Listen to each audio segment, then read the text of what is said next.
Fight for Justice is brought to you by the Kia Store of Anniston and Rainbow City.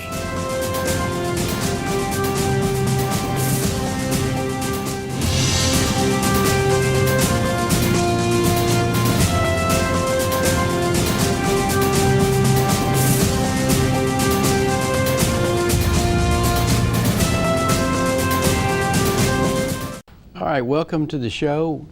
Today we're going to talk about a new subject. We're going to talk about wills, trusts, will contests, things like that. We get a question asked to us a lot, and probably something you thought about. Does everyone need a will? Freeman, how would you answer that? Everyone can need a will. Some people won't. It depends on your assets, or if you have personal property that you think you want to leave to a specific person.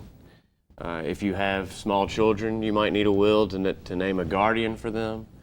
But most people will need them if they have things that are important to them. If they don't own anything and they don't care who gets what, then they don't need one. Everyone else, generally speaking, will. Well, let's talk about on the will situation. You really have to compare that with what happens if you don't have a will. Does it make any difference in a will situation whether you're married or not, if you want to have a will? What do you think on that? I think it would depend on whether or not you have children of that marriage. If you have surviving parents or other people. I mean, if you just have a wife and you don't have anyone else, then that doesn't necessarily mean that you need a will, because the surviving spouse would get anything if there's no one else, no parents, no children, no relatives anyway. Well, but the process for transferring that property can be cumbersome if you don't have a will. It can. All right, let's talk about that. If you have a will, what are you allowed to do in a will that you can't do if you don't have one, for example? Well, you can name an executor. Like I said earlier, you could name a guardian if you had children. You're basically just given more control than you would have if you don't have a will, because the statutes of the state take over. All right, we've got a chart up there that kind of gives you some ideas about what you can do if you have a will. You can decide how your property is divided, who gets what. A great advantage that a lot of people don't realize is you don't have to post a bond. The will can say that you don't have to do a bond. That is very important. I can't tell you how many times I run into the issue after the fact, either through a will or even through other situations where a guardian or conservator has to be appointed, and no one in the family can make a bond. Yeah. Well, let's talk about that bond. How's that bond determined? How much? Well, they're going to look at the size of the estate. I think they look at it the first year, if there's going to be any money made through any assets that are in the estate, and they're going to set the bond based on those factors. And how much is a bond going to be normally? Normally, most of the ones I see are going to be, several $100s, between $500 and $1,000 to pay for them. Not necessarily the size of the bond. I'm talking about the bond itself. And by the way, you have to buy a commercial bond. You can't post a personal bond. Right. So it's really a percentage of the estate. Right. If you have a $100,000 estate, your bond may be 125% of that sum. And you have to go to a commercial bonding company and pay the premium. You're talking about the premium. Right, I'm talking about the premium, what it actually costs you out of pocket. And if you don't have the will that says you don't have to post a bond, a lot of people in certain situations may have $100,000 to $200,000 in land but no money. That's right. And have no job, and they can't get a bond. And what happens in that circumstance? If they can't get a bond, then and no one in the family can afford to get the bond either, then a lot of times it will go to the county. The county has someone on basically retainer almost. You mean county administrator? Right. Doesn't go to the county. No, the county administrator has a lawyer that will manage those situations for the people that can't afford a bond. And that county administrator is a lawyer. Yes. It is here anyway. So that's what happens, and it can be a real mess if you can't make a bond. You recently had a case in which the people could not pass the qualifications to buy a bond. And I've had a few lately where they can't, and it has to be either, if you're getting, even if you say you're in a car accident and the child is, underage, if no one in the family, at that point you're going to be named conservator over the money. If you need a bond there as well in that probate situation. And if you put that schedule number 2 back up there again so we can continue to discuss those elements. All right. Now it says we talked about the bond requirement that's set by the probate judge, and she has this kind of a schedule she goes by. If you have a will, you can eliminate that. And you say you've got one child, you're going to make him the charge of the estate. You can provide that he doesn't have to go to the trouble and expense to buy a bond. And that's a big advantage when you say for That's probably the biggest advantage. Yeah. The third thing up there I put on there was no inventory. Tell us what that means. You don't have to provide a list of items that are going to be in the estate to the court. And a lot of people don't want to disclose what they have. But if you don't have a will that does that, excludes that, you're going to have to file an inventory with the court, and it's open to public record. You can see what you got. Mm-hmm. And the last thing I put up there is decide who's in charge. Now, what is that person called? It's going to be called an executor. Or personal representative. Right. Yeah, they use that term interchangeably. And you can decide who it is, right? Yeah. And you can decide what powers you give them to manage the estate. For example, if you have a piece of real estate and you want to get rid of it, how do you handle that? If you have an executor? Yeah. If you have an executor, that executor can decide whether or not to sell it, who to list it with, how much to ask for it. Okay. And you can put in the will the limitations on the person. It's really a personal representative. It used to be called an executor. Now they use the term personal representative. It means the same thing, though. But you can decide, for example, if the personal representative can sell the property at a private sale, or if he has to have a public sale, or if he can do both. And that can apply to both personal and real estate. So if you don't have that power in there, what do you do if you want to sell real estate and you don't have a will that has that power in there? Well, if you don't have it, then everyone that's listed as a beneficiary in the will would have some say-so. Well, you could also get the probate judge to approve a sale. Right. Yeah. But you'd have to ask for that. You'd have to have a hearing where everyone is given notice that's in the will, that is left an interest in the property. Yeah. So it can be a mess without a will, and we're going to continue our discussion here in about 2 or 3 minutes, I believe. We'll have to continue why it's advantageous to have a will. See you in a minute.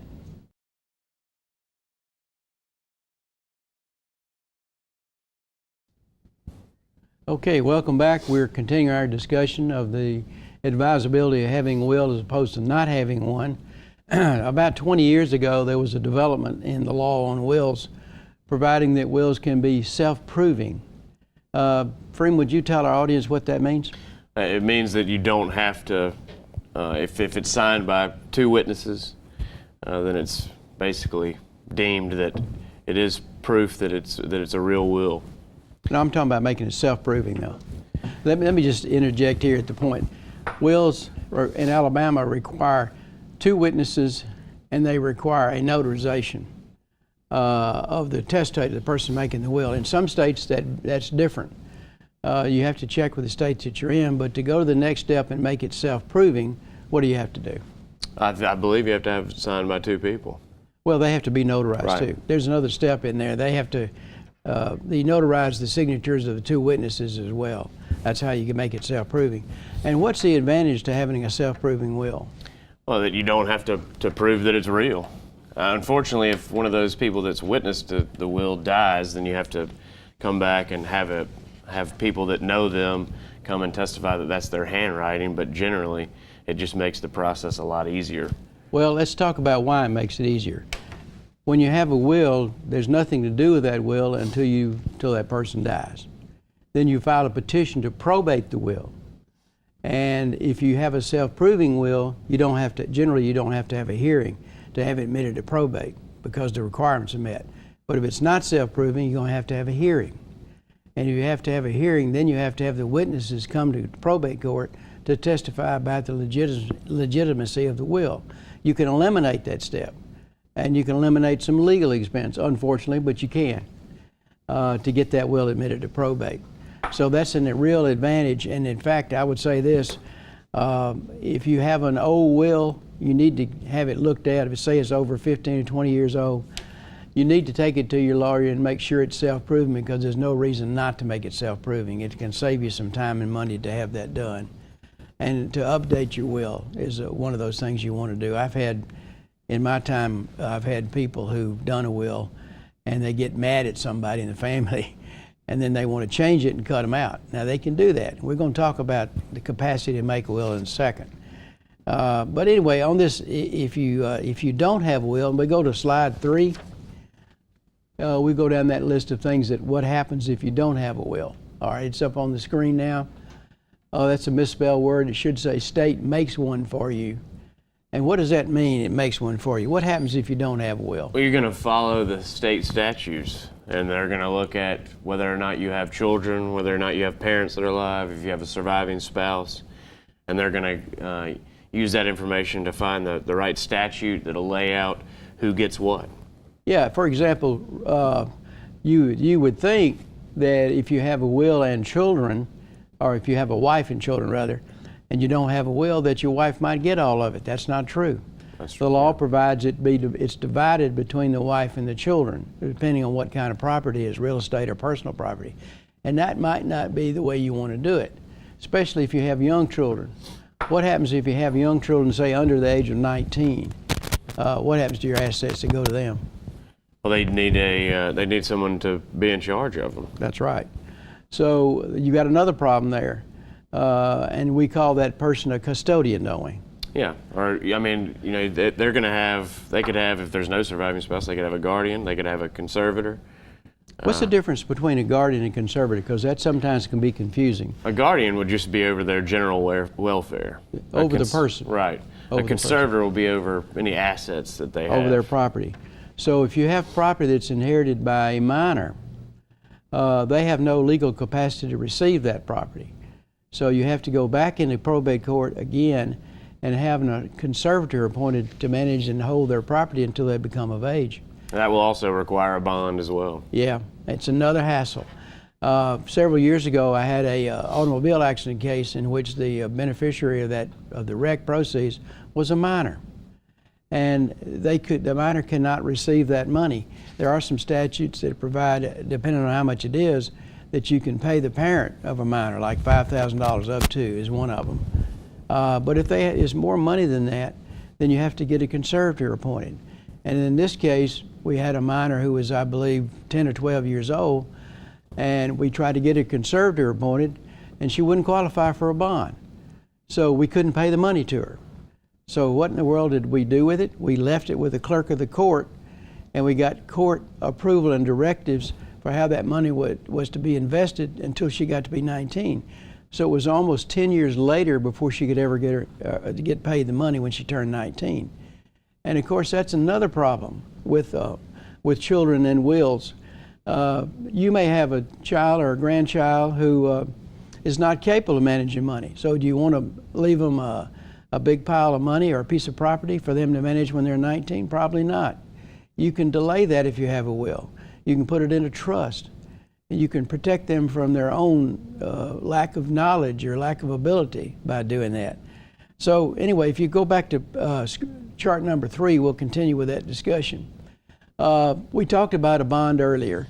If you don't have a will, you have to file a petition for a personal representative of the estate. That personal representative of the estate has to make a bond. Sometimes they can't. They have to make an inventory. That can be a real job. And I've had that happen where there's no will. You have to find assets. You have to report to the court. And then lastly, you having to have somebody appointed to handle the affairs of the state. It might not be your choice.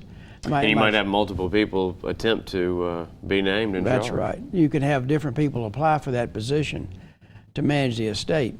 It's called an intestate estate is what it's normally referred to, and that means somebody who dies without a will. So it can really create a lot of problems. We strongly recommend that unless, as Freeman said earlier, you don't have anything and you don't have any family, then it doesn't really matter so much. because there's nothing to give away, nothing to manage. But another reason to have a will that we haven't talked about is how property is held. That's important.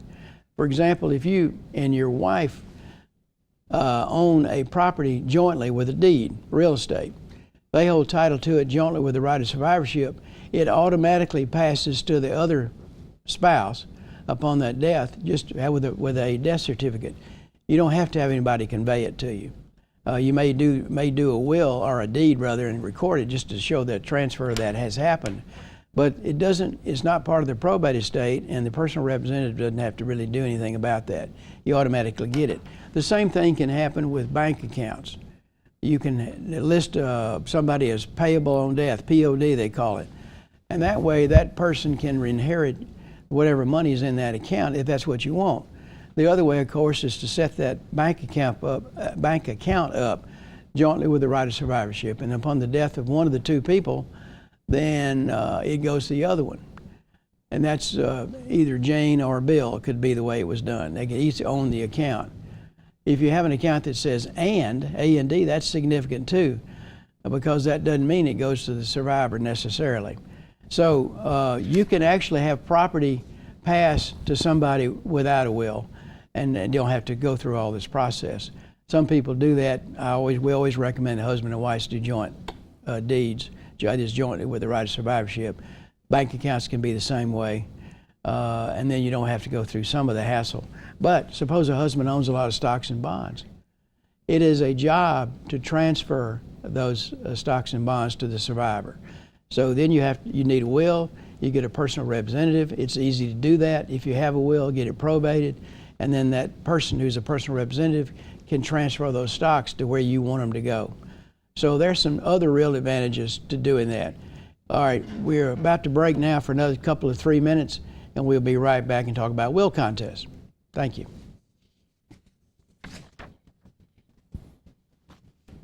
Okay, welcome back. We've been talking about wills and what the pros and cons are of having one. We're going to take a little diversion from that subject for a minute, because the wills are designed to handle your estate and your property and your affairs after you die. But what about before you die? There's two vehicles that you can use to help manage your affairs. One of them is a durable power of attorney, or a power of attorney. Why in the world would somebody want to give somebody a power of attorney, Freeman?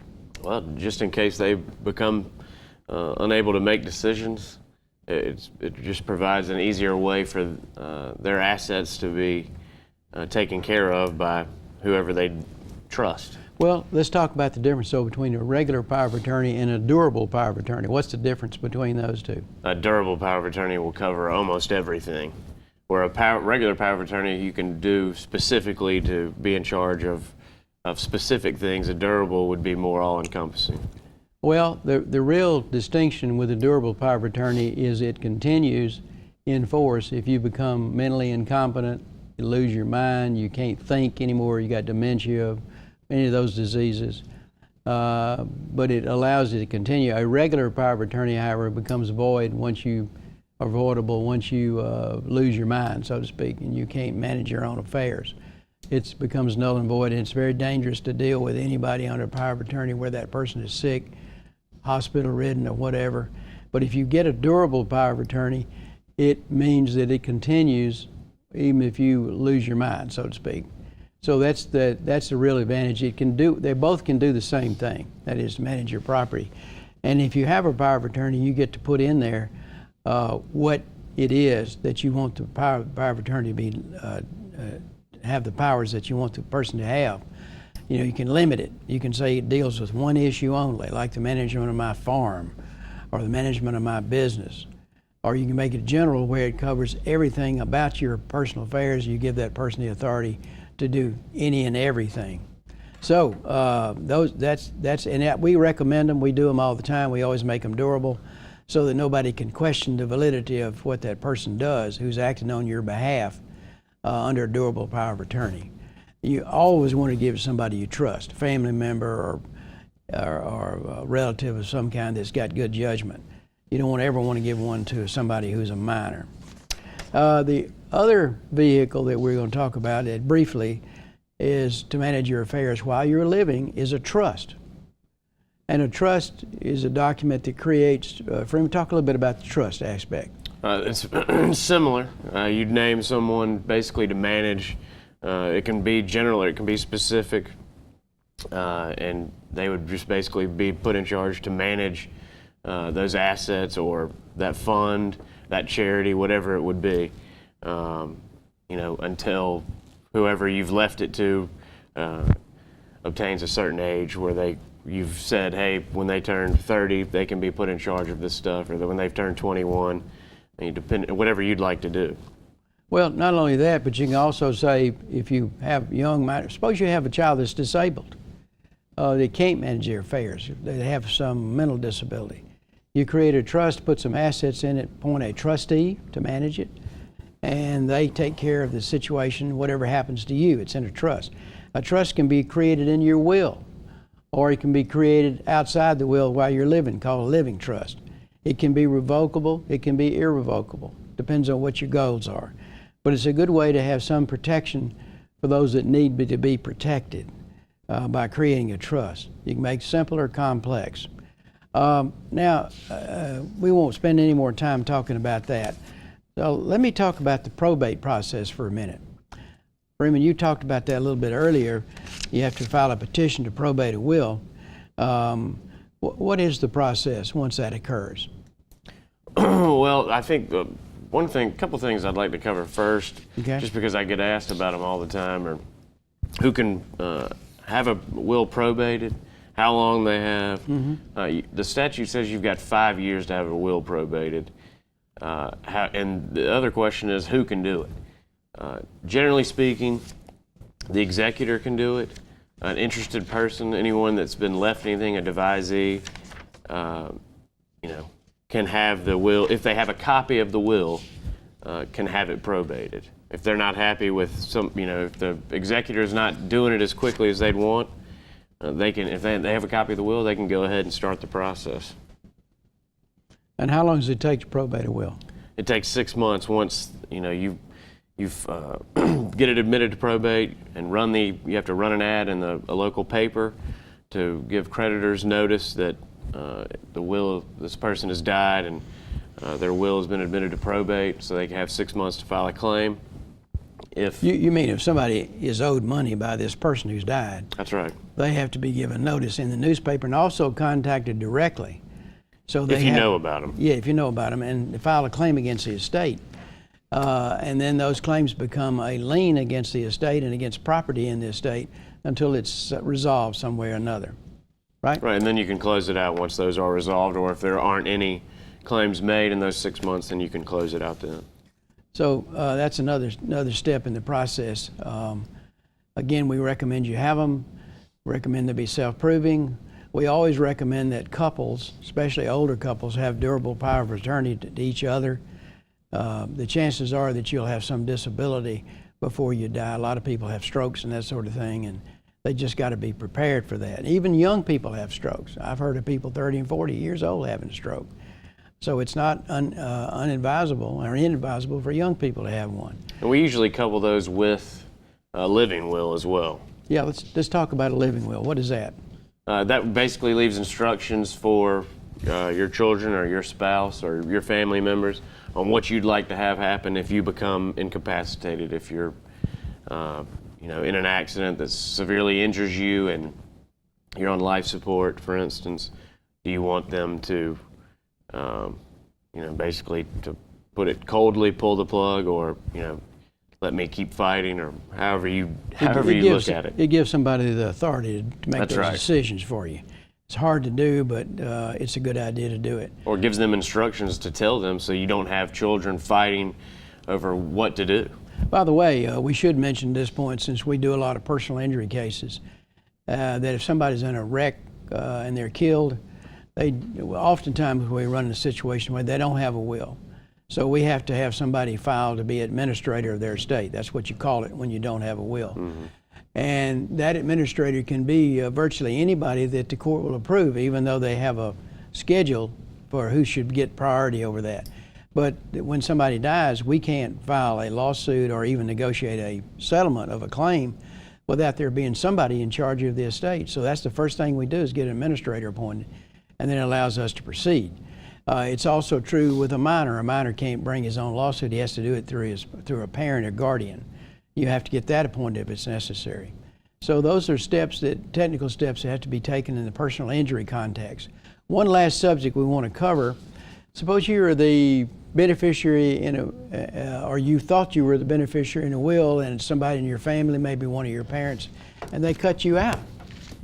Can you do anything about that? Sure, you can contest the will, and the two main reasons you'd contest it are undue influence or incapacity. If you don't think they were of sound mind when they did something, or if you think someone else manipulated them, or just, as it says, unduly influenced them to remove you from the will or change how things are divided, okay, then you can contest it in the circuit court based on those grounds. Yeah, and you have to prove those things. So That's you don't right. just win it because you feel that way. You've got to have evidence of undue influence. And we don't have time to discuss the details of that, but those are the things you do. File a contest. And if you can prove it, you can have the will thrown out, and you go back to an earlier will. We've enjoyed you watching the show this afternoon, and we'll see you next time. Thank you very much.